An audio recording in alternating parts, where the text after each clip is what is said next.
Bismillahirrahmanirrahim. Assalamualaikum warahmatullahi wabarakatuh. Bagaimana kabar kalian semuanya? Semoga dalam kesempatan pagi hari ini kalian tetap sehat dan dalam lindungan Allah. Nah, anak-anak, pada hari ini saya akan menyampaikan materi tentang biaya peluang. Namun sebelum kita ke materi biaya peluang, kita terlebih dahulu mengingat kembali materi minggu lalu, yaitu tentang kelangkaan atau scarcity. Kemarin telah kita bahas bahwa penyebab kelangkaan itu ada dua hal.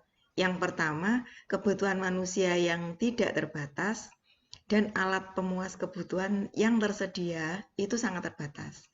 Kebutuhan manusia itu dipengaruhi oleh sifat dasar manusia yang diberikan oleh Allah, yaitu manusia dikaruniai sifat yang serakah, sehingga manusia itu mempunyai banyak kebutuhan, banyak keinginan.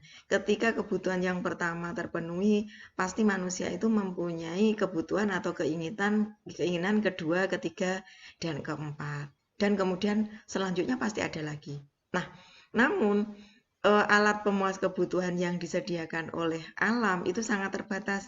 Bukan berarti sedikit, namun saking banyaknya kebutuhan manusia, maka di situ nanti bisa jadi manusia tidak akan bisa memenuhi kebutuhannya dengan jumlah uang yang hanya sedikit atau tidak seberapa banyak sesuai dengan keinginannya. Implementasinya bagaimana? Seperti ini. Ini gambarannya, manusia itu mempunyai kebutuhan yang sangat banyak. Sedangkan alat pemuasnya itu sedikit. Ketika ini nanti tidak sepadan, maka akan terjadi scarcity atau kelangkaan. Ketika terjadi kelangkaan, maka di situ nanti pasti harga melambung tinggi karena semua orang butuh, semua orang perlu, namun alat pemuasnya jumlahnya tidak sepadan dengan kebutuhan atau keinginan manusia. Oke, setelah kita melihat kelangkaan atau materi yang kemarin, kita langsung ke pilihan. Jadi manusia di tengah-tengah kelangkaan itu nanti diwajibkan untuk berpola pikir positif. Bagaimana dia harus memenuhi kebutuhannya. Langsung next kita ke pilihan. Nah, pilihan itu merupakan suatu kondisi ketika kita harus menentukan atau memilih sesuatu, baik barang maupun jasa, dengan segala alasan, baik dilihat dari sisi keinginan maupun kebutuhan. Nah, di sini kita tahu, dan saya yakin kalian masih ingat apa sih bedanya barang dan jasa. Kalau barang itu merupakan alat pemuas yang bisa dilihat, bisa diraba. Namun ketika kita bicara masalah jasa, jasa itu merupakan alat pemuas kebutuhan manusia yang tidak bisa dilihat, namun kita dapat merasakannya. Misalnya kita potong rambut, yang tukang potongnya ramah, kita juga nyaman. Kemudian kita lagi naik ojek online, driver ojeknya sopan banget, mengantar dengan hati-hati sampai ke tempat tujuan. Kita bisa merasakannya, tapi jasa itu yang seperti apa kita tidak bisa melihatnya. Kemudian kita lanjut. Di sini ada skala prioritas. Jadi ketika kita sudah dihadapkan pada pilihan, kita wajib memilih, namun tidak semuanya bisa kita pilih. Kita dihadapkan pada skala prioritas. Tentunya kalian tahu kan apa sih skala prioritas?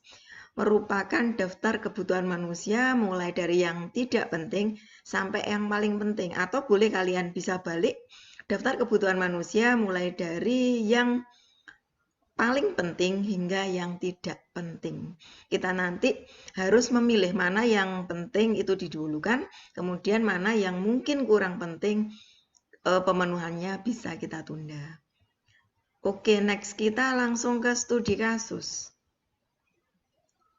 Sebut saja Bram adalah seorang CEO perusahaan. Ada beberapa kebutuhan pribadi yang diperlukan saat ini. Di antaranya beli laptop baru karena laptopnya sudah lemot, renovasi rumah, berlibur beserta keluarga, dan touring bersama klub motor. Namun, karena Bram sering tugas luar kota, maka Bram terpapar COVID-19. Sehingga ada beberapa kebutuhan yang harus dipenuhi saat ini untuk menyembuhkan sakitnya. Nah, dalam hal ini, Bram harus benar-benar bijak menentukan pilihannya berdasarkan skala prioritasnya. Sangat tidak mungkin Bram melakukan touringnya, kemudian di sisi lain dia terpapar, dan itu nanti akan membahayakan orang-orang di sekelilingnya, belum lagi membahayakan kondisi tubuhnya yang mungkin sudah benar-benar drop. Nah,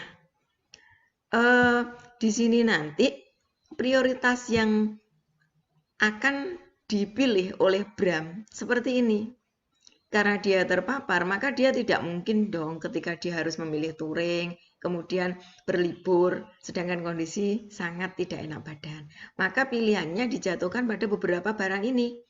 Dia butuh obat, kemudian dia butuh nutrisi alami, mungkin ada madu, ada jahe merah.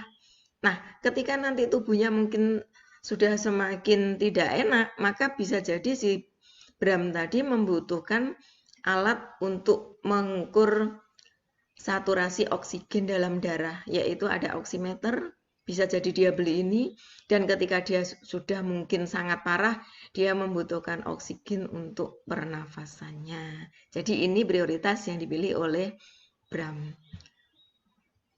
Kemudian kita melangkah ke biaya peluang, inti dari materi kita hari ini. Biaya peluang itu adalah biaya yang timbul sebagai akibat karena memilih peluang terbaik dari beberapa alternatif yang tersedia. Nah, ketika kita sudah menentukan skala prioritas, otomatis ada beberapa pilihan yang hilang. Seperti tadi, Bram harus meninggalkan keperluan yang telah direncanakan lebih dulu, tetapi Bram tetap memilih kebutuhan yang saat ini harus dipenuhi, yaitu tentang kesehatannya. Kemudian bagaimana sih caranya untuk menentukan trik biar kita tahu besarnya biaya peluang? Nah, ini triknya. Trik menentukan biaya peluang, besarnya biaya peluang adalah sebesar biaya yang tidak kita pilih. Jadi biaya peluang itu besarnya sebesar biaya yang tidak kita pilih.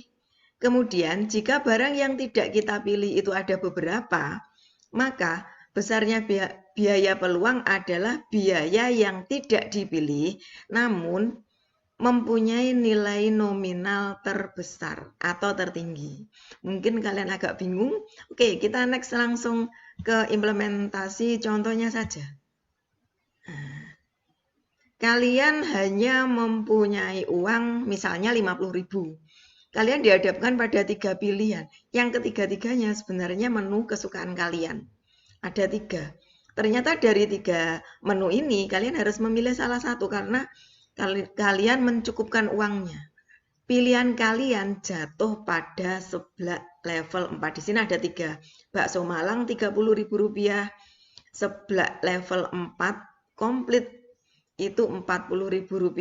Kemudian ada siomay gelis Bandung Rp35.000.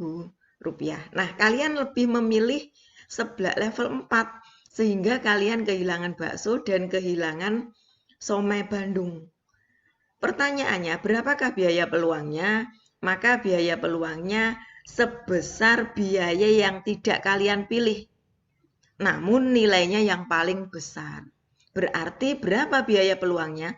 Biaya peluangnya adalah Rp35.000. Karena Rp35.000 lebih besar dari Rp30.000. Kalian jangan termakan oleh jebakan soal ketika diberi pertanyaan berapakah biaya peluangnya, kalian jangan-jangan menjumlahkan 30.000 ditambah 35. Tidak seperti itu ya anak-anak. Nanti silakan kalian memilih satu di antara 2 yang tidak dipilih ini, tetapi yang nilai nominalnya paling besar. Sementara itu untuk materi hari ini tentang biaya peluang, semoga kalian bisa memahami dan semoga ilmu yang kita pelajari hari ini dicatat Allah sebagai ilmu yang bermanfaat yang manfaatnya nanti akan kita bawa sampai akhirat. Sementara itu, mohon maaf banyak salah. Wabillahi taufik walhidayah. Wassalamualaikum warahmatullahi wabarakatuh.